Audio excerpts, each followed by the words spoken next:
Hello good evening everyone, स्वागत है आप सभी का आपके अपने प्यारे से विद्या आनंद यूट्यूब चैनल में। कैसे हो आप सभी? आई होप कि आप सभी अच्छे होंगे, स्वस्थ होंगे और अपने स्टडी में पूरे 100% दे रहे होंगे। आज का क्लास है क्लास 12th केमिस्ट्री का VVI ऑब्जेक्टिव आपके बोर्ड एग्जाम के लिए। मैंने 35 ऑब्जेक्टिव लेके आया है जो कि बहुत ही ज़्यादा इम्पोर्टेंट है।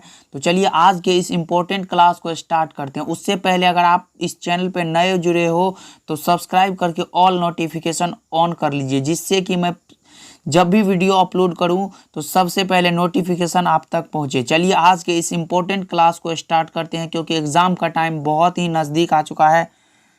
तो तैयारी कैसी चल रही है बताएंगे एक बार कमेंट सेक्शन में।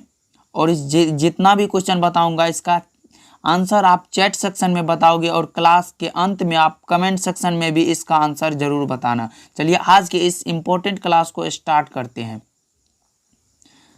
चलिए पहला क्वेश्चन देख लेते हैं क्या कह रहा है हमारा। पहला क्वेश्चन है कि निम्नलिखित में किसके लिए हिमांक का अवनमन अधिकतम होगा। बताना है, 4 ऑप्शन दिया गया आप सभी के पास और बताना है कि ये 4 ऑप्शन में कौन सा सही होगा। ऑप्शन ए में है K2SO4, ऑप्शन बी में है NaCl, ऑप्शन सी में है यूरिया, ऑप्शन डी में है ग्लूकोज। बताना है आप सभी को क्या होगा इसका सही जवाब। तो इसका सही जवाब हो जाएगा ऑप्शन नंबर ए K2SO4 यानी पोटेशियम सल्फेट। इसका सही आंसर होगा K2SO4। चलिए अगले सवाल की ओर फटाफट से चैट सेक्शन में इसका आंसर बताते चलिए आप सभी, मैं भी तो देखूं किसमें कितना है दम। चलिए दूसरा नंबर सवाल देखते हैं। दूसरा नंबर सवाल क्या, प्रथम कोटि की अभिक्रिया के लिए वेग स्थिरांक की इकाई क्या होती है। फर्स्ट ऑर्डर रिएक्शन के लिए वेग स्थिरांक की इकाई पूछी गई है। Second inverse, mole litre inverse second inverse, या फिर litre mole inverse second inverse, या फिर लीटर मोल इनवर्स सेकेंड। क्या होगा इसका सही जवाब, फटाफट से लगाइए आप सभी। तो इसका सही जवाब ऑप्शन नंबर ए हो जाएगा, समय इनवर्स। सेकेंड इनवर्स भी दिया रहता है, ये भी ध्यान में रखिएगा, और समय इनवर्स दिया गया है ऑप्शन में, तो समय इनवर्स लगाएंगे। ऑप्शन ए इसका करेक्ट हो जाएगा। अगले सवाल की ओर चलते हैं।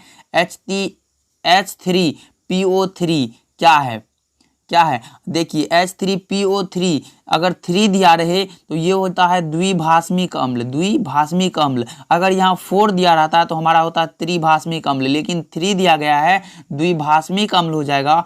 Option B is the correct answer of this question, द्विभाषमिक एसिड हो जाएगा, डाइबेसिक एसिड। चलिए अगले सवाल की ओर चलते हैं। अयस्क में उपस्थित अशुद्धि को क्या कहते हैं। फ्लक्स, गैंग, स्लैग, मिश्र धातु। क्या बोलते हैं इसको बोलते हैं, अयस्क में जो उपस्थित अशुद्धि होता है उसको गैंग बोलते हैं। क्या, गैंग। ऑप्शन बी में दिया गया है गैंग, इसका सही जवाब हो जाएगा ऑप्शन बी करेक्ट हो जाएगा इसका। NiCO4 में निकेल की ऑक्सीकरण अवस्था क्या हो जाएगा। निकेल की, इसका तो हमेशा से ये बहुत ही ज़्यादा इम्पोर्टेंट क्वेश्चन है भाई साहब। इसका सही आंसर हमेशा 0 ही होता है। ऑक्सीकरण नहीं निकालना आता है, मैंने वीडियो अपलोड कर दिया है, जाकर देखिए ऑक्सीकरण अवस्था कैसे निकाला जाता है। ऑप्शन बी इसका करेक्ट हो जाएगा, क्योंकि टाइम हमारे पास बहुत कम है और 35 ऑब्जेक्टिव है। चलिए बी इसका करेक्ट आंसर सही हो जाएगा। चलिए आगे। हाँ जी भाई साहब, आप सभी के लिए एक थोड़ा सा नोटिस है, प्लीज़ यार लाइक कर दो, क्योंकि इससे हमें मोटिवेशन मिलता है, तो आप सभी के लिए वर्क करने में बहुत ही मज़ा आता है मुझे। प्लीज़ लाइक, शेयर एंड अपने दोस्तों के साथ शेयर करो और सब्सक्राइब करो, क्योंकि यार नया चैनल है, आप सभी का सपोर्ट मिलेगा तभी तो आगे जाएगा ना। चलिए आगे चलते हैं। कौन सी दवा बुखार को कम करता है। अब बताना है बुखार को कम करने वाली दवा का नाम बताना है। क्या होगा इसका सही जवाब। तो इसका सही जवाब होगा, बुखार को जो कम करता है उसका नाम है एंटीपायरेटिक। ऑप्शन सी में दिया गया है एंटीपायरेटिक, इसका करेक्ट आंसर हो जाएगा। आगे चलते हैं। मिथाइल एमीन को बनाया जाता है, ये हॉफमैन ब्रोमाइड अभिक्रिया कहाँ गया, ऑप्शन बी में दिया होगा। चलिए देखते हैं, हॉफमैन ब्रोमाइड अभिक्रिया द्वारा बनाते हैं। ऑप्शन बी करेक्ट हो जाएगा, B is the correct answer. चलिए आगे चलते हैं। एल्कील हैलाइड को अल्कोहल में बदला जाता है, किसके द्वारा बदला जाता है एल्कील हैलाइड को अल्कोहल में। बताइए फटाफट से इसका क्या होगा सही जवाब। तो इसका सही जवाब होगा डाई डिस्प्लेसमेंट रिएक्शन, डिस्प्लेसमेंट रिएक्शन के द्वारा हम लोग करते हैं। ऑप्शन बी में है विस्थापन अभिक्रिया, ऑप्शन बी इसका करेक्ट हो जाएगा, डिस्प्लेसमेंट रिएक्शन। चलिए आगे, कैप्रोलैक्टम किसका मोनोमर है? कैप्रोलैक्टम जो है किसका मोनोमर है बताना है आप सभी को, थोड़ा जूम कर दिए। अब बताइए कैप्रोलैक्टम किसका मोनोमर है? नायलॉन 6 का, ऑप्शन ए करेक्ट हो जाएगा, नायलॉन 6 का कैप्रोलैक्टम मोनोमर है। चलिए, संक्रमण तत्व जो महत्तम ऑक्सीकरण अवस्था दर्शाती है, बताइए आप सभी क्या होगा इसका सही जवाब? Mn Pt Fe Ni, क्या होगा इसका सही जवाब? तो इसका सही जवाब ऑप्शन ए में दिया गया है Mn। बोले तो मैंगनीज, ऑप्शन ए में दिया गया है, लगाओ और निकलो। चलिए आगे चलते हैं। फैराडे का विद्युत विच्छेदन का द्वितीय नियम किससे संबंधित है? विद्युत अपघटन के समतुल्य भार से। Option B is the correct answer of this question. चलिए आगे, निम्न में कौन एक संक्रमण श्रेणी का तत्व नहीं है? कौन संक्रमण श्रेणी का तत्व नहीं है? ये मैग्नीशियम कहाँ से आ गया जी? ऑप्शन सी में दिया गया है, ऑप्शन सी लगाइए और निकल लीजिए, ऑप्शन सी ही सही होगा, मैग्नीशियम। चलिए आगे, कॉपर पायराइट का सूत्र पूछा गया है, बताइए आप सभी क्या होगा? कॉपर पायराइट का सूत्र क्या होता है? कॉपर पायराइट का सूत्र क्या होता है? CuFeS2, CuFeS2, CuFeS2 क्या होगा? CuFeS2, Cu ऑप्शन बी में दिखाई दे रहा है, ऑप्शन बी ही इसका करेक्ट हो जाएगा, CuFeS2 कॉपर पायराइट का सूत्र है। निम्न में कौन सा अनुसंख्यक गुणधर्म नहीं है? नहीं है ऑप्टिकल एक्टिविटी, ऑप्शन बी में है, देखो, हिमांक का अवनमन, वाष्प दाब का अपेक्षिक अवनमन, क्वथनांक का उन्नयन, परासरणी दाब, ये सारे तो अनुसंख्यक गुणधर्म है, लेकिन नहीं पूछा गया है ऑप्टिकल एक्टिविटी, प्रकाशीय क्रियाशीलता, ऑप्शन बी में है, लगाओ ऑप्टिकल एक्टिविटी। ग्लूकोज में कायरल कार्बन की संख्या 4 होती है, कितनी? 4 होती है, ऑप्शन ए में दिया गया है, लगाओ ऑप्शन ए इसका करेक्ट हो जाएगा, ऑप्शन ए। चलिए आगे, CH3I, देखिए भाई साहब, CH3I में एंटीसेप्टिक क्रिया का क्या कारण है? चलो बताओ, मतलब CH3I है क्या? CH3I का नाम है आयोडोफॉर्म। आयोडोफॉर्म में एंटीसेप्टिक क्रिया का कारण क्या है? आयोडीन ही न मुक्त होकर निकलेगा भाई साहब, ऑप्शन बी में दिया गया है, लगाओ आयोडीन मुक्त होकर निकलना, यही होता है आयोडोफॉर्म में एंटीसेप्टिक क्रिया का कारण यही है। चलिए आगे, ग्लिसरॉल है एक ट्राइहाइड्रिक अल्कोहल, ऑप्शन डी में दिया गया है, trihydric alcohol, option D correct हो जाएगा। चलिए आगे, स्मेल्टिंग में धातु के ऑक्साइड में के अपचयन में संयुक्त कौन सा है? स्मेल्टिंग में धातु के ऑक्साइड में बताना है आप सभी को, फटाफट से आप सभी चैट सेक्शन में बताइए क्या होगा इसका सही जवाब, फटाफट से। सी क्या होगा? AlCMgCO, क्या होगा इसका सही जवाब? आप बताएंगे जल्दी से। बी करेक्ट हो जाएगा, कार्बन। चलिए आगे, निम्न में कौन सा संघनक बहुलक नहीं है? PTFE, क्या? PTFE, पॉलीटेट्राफ्लोरोएथिलीन, इसका फुल फॉर्म पॉलीटेट्राफ्लोरोएथिलीन इसका फुल फॉर्म है, ये भी ध्यान में रखिएगा, ये नहीं है पॉलीटेट्राफ्लोरोएथिलीन। ओके, चलिए आगे, निम्न में कौन एक कार्बोहाइड्रेट है? कार्बोहाइड्रेट ग्लिसरॉल हो जाएगा, ऑप्शन सी में है, ग्लिसरॉल ही इसका सही आंसर होगा, ग्लिसरॉल। ईथर में ऑक्सीजन परमाणु है, ईथर में ऑक्सीजन परमाणु, बताइए आप सभी क्या होगा इसका सही जवाब?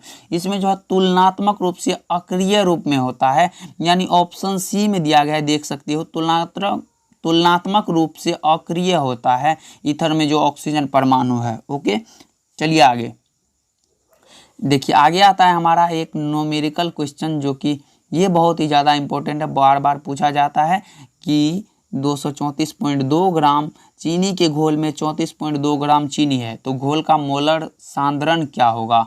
तो ये हमारा अभी मैं बता दे रहा हूँ 0.5 होता है, इसका निकाल लीजिएगा। ऑप्शन बी दिया गया सही हो जाएगा 0.5। निम्न में कौन सा द्वितीयक सेल है? चलिए ऑप्शन पढ़ लेते हैं पहले। ऑप्शन ए में दिया गया लेकलांच सेल, ऑप्शन बी में दिया गया है लेड स्टोरेज बैटरी, और बी ही सही होगा लेड स्टोरेज बैटरी। ज़्यादा ऑप्शन पढ़ने की ज़रूरत नहीं है।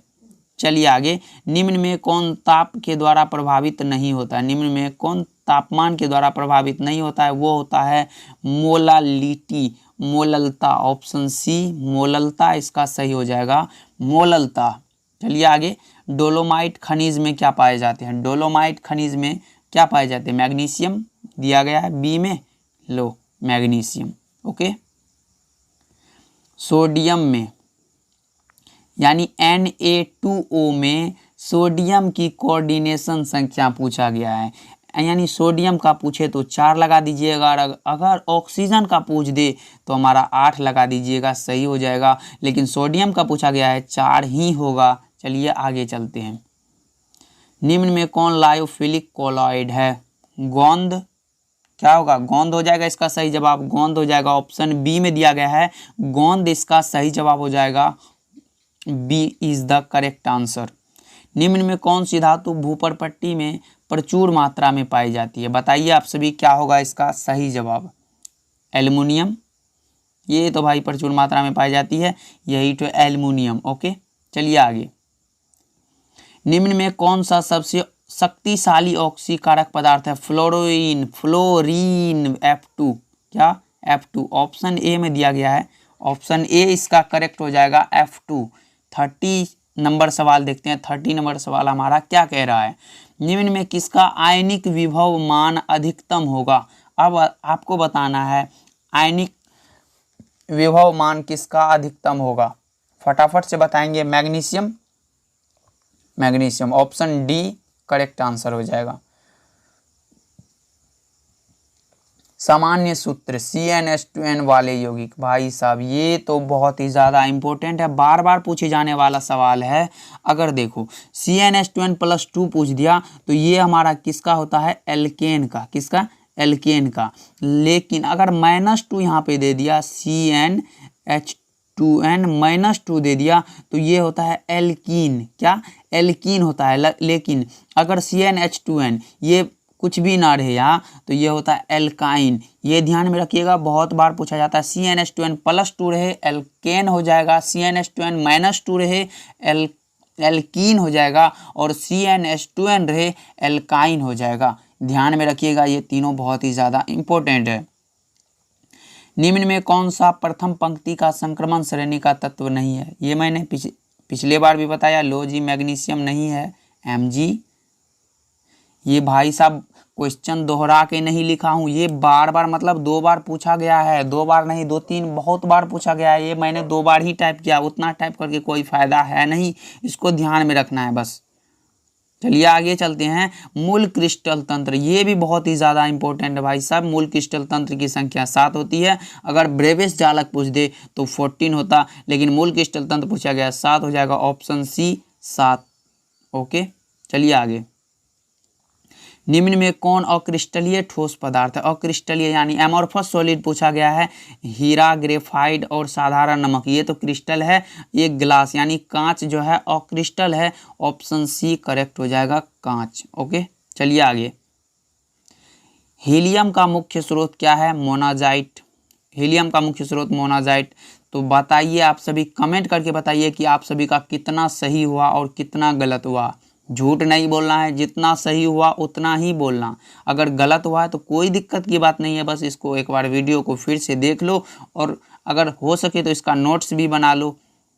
अगर उतना ऑप्शन मत लिखना, जैसे लिख देना हीलियम का मुख्य स्रोत है, ऑप्शन जिसका ये मोनाजाइट है, उत्तर लिख देना ऐसे, और उत्तर के बाद लिख देना मोनाजाइट। ओके चलिए, आज के इस क्लास में 35 ऑब्जेक्टिव को हम लोगों ने कवर कर लिया।